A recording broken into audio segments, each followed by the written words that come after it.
परिचय।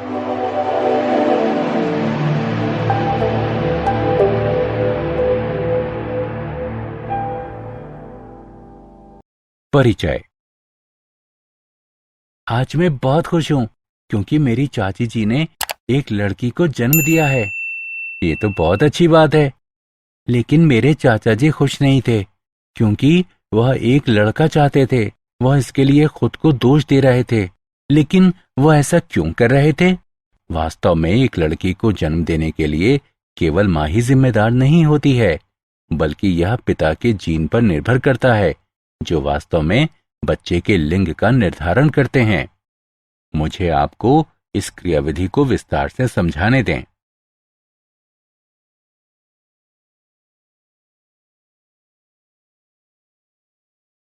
उद्देश्य। इस पाठ के अंत में आप निम्न करने में सक्षम हो जाएंगे: लिंग निर्धारण की क्रियाविधि समझना, उत्परिवर्तन के बारे में समझना, वंशावली विश्लेषण को समझना, विभिन्न प्रकार के आनुवंशिक विकारों की पहचान करना। लिंग निर्धारण। गुणसूत्रों को दो प्रकार में वर्गीकृत किया जा सकता है: लिंग गुणसूत्र और अलिंग गुणसूत्र। लिंग गुणसूत्र किसी जीव के लिंग का निर्धारण करने में शामिल गुणसूत्र को प्रायः X या Y के रूप में निर्दिष्ट किया जाता है। अलिंग गुणसूत्र। लिंग गुणसूत्र के अलावा गुणसूत्रों के सभी युग्म अलिंग गुणसूत्र कहलाते हैं। लिंग निर्धारण क्रियाविधि को तीन प्रकार में वर्गीकृत किया जा सकता है: XO प्रकार, XY प्रकार, ZW प्रकार। XO प्रकार, इसमें नर में केवल एक X गुणसूत्र जबकि मादा में X गुणसूत्र का एक जोड़ा होता है। उदाहरण: टिड्ढा। XY प्रकार, इसमें नर में केवल एक X और एक Y गुणसूत्र जबकि मादा में X गुणसूत्र का एक जोड़ा होता है। उदाहरण: मनुष्य। ZW प्रकार, इसमें मादा में केवल एक Z और एक W गुणसूत्र जबकि नर में Z गुणसूत्र का एक जोड़ा होता है। उदाहरण: पक्षी। मानव में लिंग निर्धारण। मनुष्यों में लिंग निर्धारण क्रियाविधि XY प्रकार की होती है। मनुष्यों में गुणसूत्र के 23 जोड़े होते हैं: 22 जोड़े अलिंग गुणसूत्र और एक जोड़ा लिंग गुणसूत्र। मादा में XX और नर में XY।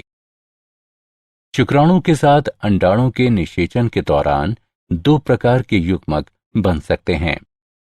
इसलिए शिशु के बालक XY या बालिका XX होने की प्रायिकता 50% रहती है। इस प्रकार लिंग निर्धारण के लिए पिता के शुक्राणु की आनुवंशिक संरचना जिम्मेदार होती है, न कि माता की। उत्परिवर्तन।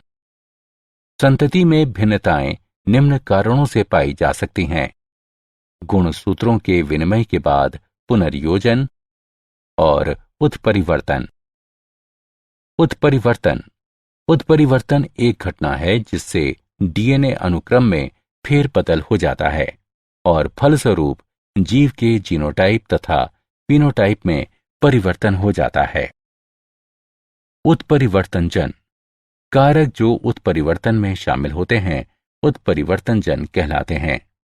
उत्परिवर्तनजन हो सकते हैं रसायन जैसे कि क्षारीकरण अभिकर्मक, विकिरण जैसे कि पराबैंगनी किरणें, आयनकारी विकिरण आदि, विषाणु और भौतिक अभिकर्मक।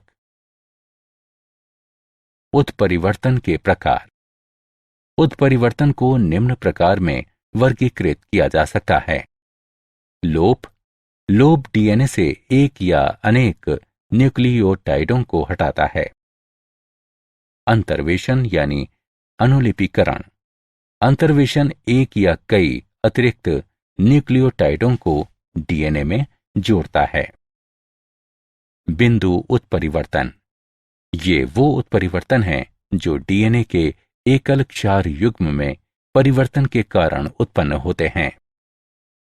फ्रेम शिफ्ट उत्परिवर्तन, इसमें एक या कई क्षारों को निविष्ट या निष्कासित किया जाता है। परिणाम स्वरूप डीएनए अनुक्रम महत्वहीन बन जाता है। वंशावली विश्लेषण। वंशावली विश्लेषण परिवार की अनेक पीढ़ियों में विशेषकों का विश्लेषण वंशावली विश्लेषण कहलाता है। वंशावली यह पारिवारिक संबंधों का एक आरेख है जिसमें लोगों को निरूपित करने के लिए प्रतीकों और आनुवंशिक संबंधों को निरूपित करने के लिए रेखाओं का प्रयोग किया जाता है। वंशावली में उपयोग किए जाने वाले कुछ बुनियादी प्रतीक हैं।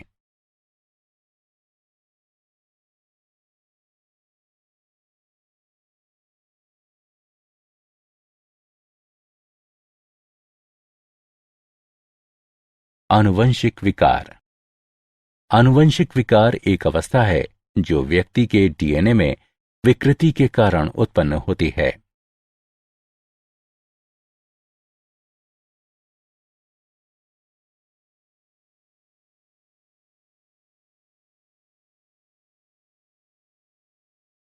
मेंडलीय विकार एक आनुवंशिक रोग जो वंशागति के मेंडलीय प्रतिरूप को दर्शाता है और डीएनए की संरचना में एकल उत्परिवर्तन द्वारा होता है, मेंडलीय विकार कहलाता है। ऐसा रोग विशेषक प्रभावी या अप्रभावी हो सकता है। ऐसे विशेषकों के संचरण का निर्धारण करने के लिए वंशावली विश्लेषण का उपयोग किया जा सकता है। अलिंग गुणसूत्र प्रभावी वंशावली, अलिंग गुणसूत्र अप्रभावी वंशावली।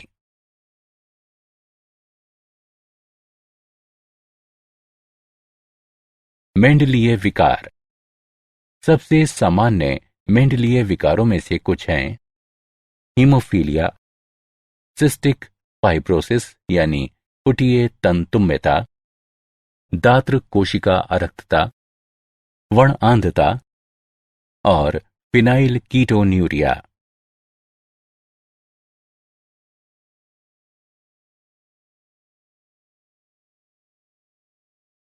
हीमोफीलिया यह लिंग सहलग्न अप्रभावी विकार है जो रुधिर स्कंदन को नियंत्रित करने की शरीर की क्षमता को क्षीण करता है।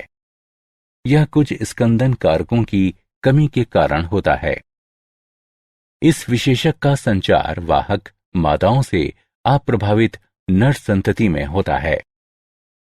मादा की हीमोफीलिया से रोगग्रस्त होने की संभावना विरल होती है क्योंकि ऐसी मादा की माता में कम से कम वाहक और पिता को हीमोफीलिया से ग्रस्त होना आवश्यक होता है जो अधिक वय तक जीवित नहीं रह पाता। निम्नलिखित चार्ट हीमोफीलिया के संचार को दर्शाता है।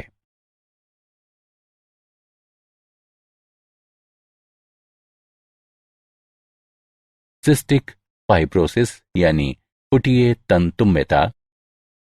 सिस्टिक फाइब्रोसिस एक आनुवंशिक विकार है जो CFTR प्रोटीन की जीन कोडिंग के विलोपन के कारण होता है। यह गुणसूत्र 7 की लंबी भुजा पर स्थित होती है। प्रायः 3 न्यूक्लियोटाइड की हानि होती है जिसके परिणाम स्वरूप CFTR प्रोटीन के अनुक्रम और रचना में परिवर्तन हो जाता है जिससे ये अपक्रियात्मक हो जाती है। CFTR प्रोटीन कोशिका पृष्ठ झिल्ली के पार क्लोराइड आयनों के परिवहन को नियंत्रित करती है। इससे जीव का वैद्युत अपघट्य संतुलन क्षतिग्रस्त हो जाता है और फलस्वरूप बहिस्रावी ग्रंथियों में परिवर्तन हो जाता है। फेफड़े का झिल्ली स्तर असामान्य रूप से गाढ़ा श्लेष्म उत्पन्न करता है जिसके परिणाम स्वरूप बार बार संक्रमण होता है और सांस लेने में कठिनाई होती है। रोग अग्नाशय की एंजाइमी विफलता को भी बढ़ावा देता है जिसके कारण भोजन के पाचन और अवशोषण में विकार उत्पन्न हो जाते हैं। इन ग्रंथियों में लंबे समय तक स्राव के धारण के कारण स्रावी अंगों जैसे कि यकृत तथा अग्नाशय में फाइब्रोसिस हो जाती है। स्रावी अपक्रिया के कारण श्वेत ग्रंथि सोडियम क्लोराइड की अधिक सांद्रता वाला पसीना उत्पन्न करती है, जिसे नमकीन श्वेत के रूप में जाना जाता है। दात्र कोशिका अरक्तता यानी सिकल सेल एनीमिया। यह अलिंग अप्रभावी विशेषक है जो जनक से संतति में तब पहुंचता है जब दोनों जनक जीन के वाहक होते हैं। रोग का नियंत्रण अलील का एकल जोड़ा HbA और HbS करता है।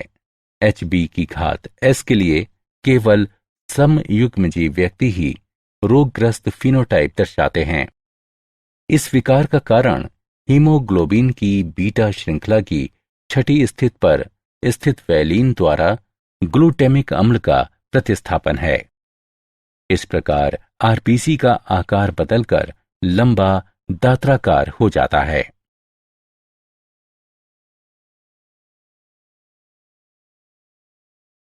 Phenyl ketonuria. फिनाइल कीटोन्यूरिया ये एक अलिंग गुणसूत्र अप्रभावी विकार है जो मस्तिष्क में फिनाइल एलेनिनी के संचय के कारण होता है, जिसके परिणाम स्वरूप मानसिक दुर्बलता आ जाती है।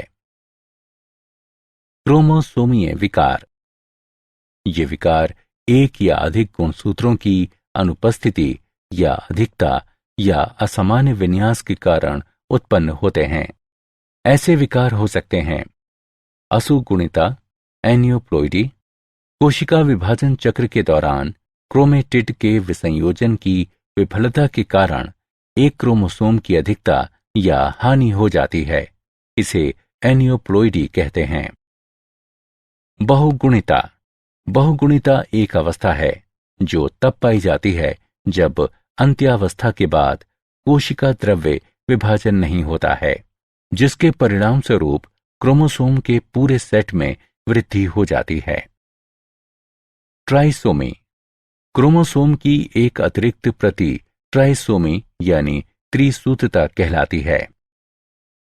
मोनोसोमी। जोड़े से एक क्रोमोसोम की अनुपस्थिति मोनोसोमी कहलाती है।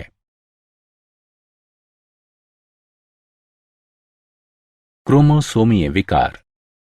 मनुष्यों के कुछ सामान्य क्रोमोसोमीय विकार हैं। Down syndrome.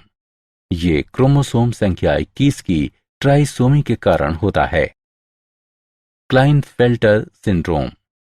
यह मनुष्य के शुक्राणु XXY में X क्रोमोसोम की अतिरिक्त प्रति की उपस्थिति के कारण होता है। Turner syndrome. ये मानव अंडाणु XO में एक X क्रोमोसोम की अनुपस्थिति के कारण होता है।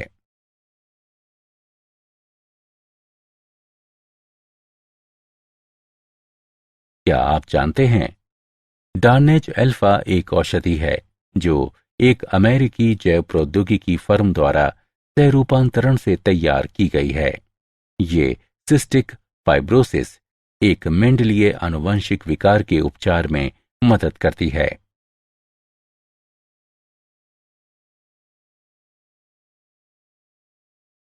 सारांश। आइए हमने जो कुछ सीखा है उसे संक्षेप में दोहराएं। लिंग निर्धारण क्रियाविधि 3 प्रकार की होती है, XO, XY और ZW। मनुष्य लिंग निर्धारण के XY प्रकार का पालन करते हैं। उत्परिवर्तन को आनुवंशिक पदार्थ में परिवर्तन के रूप में परिभाषित किया जाता है। एक आनुवंशिक रोग जो वंशागति के मेंडलीय प्रतिरूप को दर्शाता है और डीएनए की संरचना में एकल उत्परिवर्तन द्वारा होता है, मेंडलीय विकार कहलाता है। उदाहरण दात्र कोशिका अरक्तता, हीमोफीलिया आदि। डाउन सिंड्रोम 21वें क्रोमोसोम की ट्राइसोमी के कारण होता है। क्लाइनफेल्टर सिंड्रोम एक अतिरिक्त X क्रोमोसोम वहन करता है, जबकि टर्नर सिंड्रोम में एक X क्रोमोसोम की कमी होती है।